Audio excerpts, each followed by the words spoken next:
All right, guys, I'm going to do a quick one here on some basic power mods to increase your feet per second on your Diana chasers. Some of the simplest mods you can do, which is one that I saw. There's another video out there somewhere. You remove your hammer spring and you stretch it some.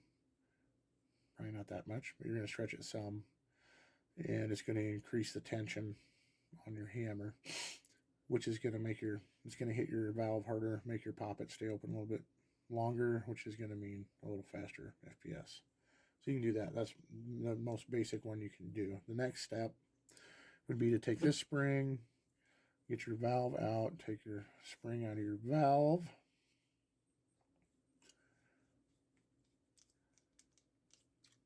And take them to a hardware store and find springs at similar diameter, but you want to go opposite here. This guy's soft, this guy's hard. You want this soft and you want this guy hard.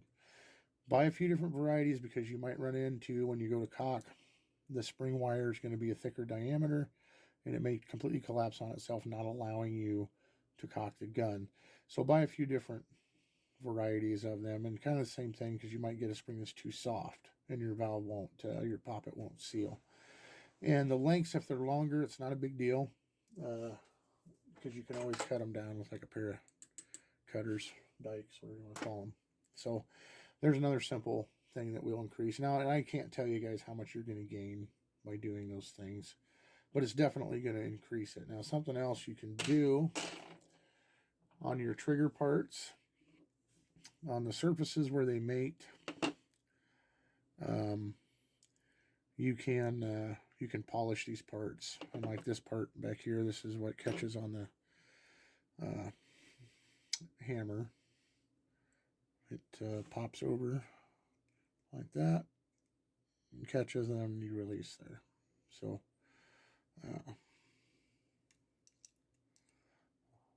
yeah, anyway, so you can polish on those parts, which is going to make your gun actually more accurate, because it's going to, your trigger pull is going to be lighter and it's going to be smoother, which is going to cause less of a pulling effect, which messes up your shot. You can also polish your hammer, these surfaces that make contact with the inside of this tube.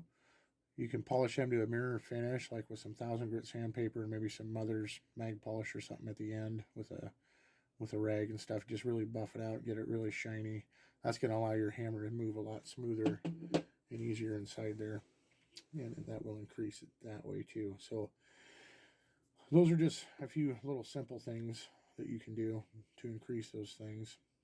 And then if you want to start getting a little crazier, you can start opening this valve. Here's your poppet. Now, some guys, like with the Crosman 2240s and stuff, they'll drill a hole at an angle. Do not do that with these valves. That's how I ruined this front housing. Not this particular one. This is a new one that I ordered. But I ruined it doing that because of the conical nature of this poppet. And the inside of this valve is also machined to fit that perfectly. And that's what makes your seal. So if you try to drill at an angle, what it does is it gets back into where this poppet needs to seal, and it won't seal. You're just hosed. It's not going to work. Now, you can open these, and how I determined on my 22 caliber HPA conversion rifle that I did was I took my digital caliper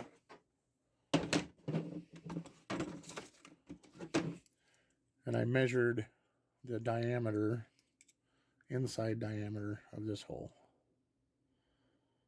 which is an inch right now. I'm going to go to millimeter. Yeah, 0.135. I believe I opened it up to 0.166 or 168, which I felt was about the maximum diameter I could go without getting into the danger zone on the O-rings, without getting too close to them, which could in effect cause you to have a big leak at your breech, which would totally negate all the work you just did opening that up. So you can open this up to, like I said, 166 or 168, and you're going to do the same thing here, straight in, 166 or 168. You'll have to do the same thing on the transfer port. You're going to have to drill it out through here to whatever that dimension is going to be. And if you want to try to go more, you can go more. I wouldn't suggest doing it, but you could.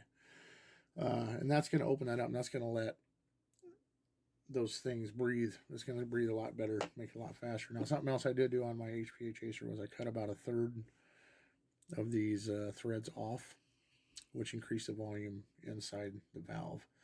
And so in doing all those things, lighter valve spring, heavier hammer spring, cutting threads off, opening the ports, the transfer port, the valve, the breech, and the transfer port, doing all of those things increased my FPS in my HPA chaser a lot. But that gun is also regulated to 1500 psi, where your CO2 gun is going to be, depending on the temperature, 800 to about 1000 psi. But I would start out just doing those few simple little things, the springs, maybe polishing your trigger parts to smooth things up, polish your hammer,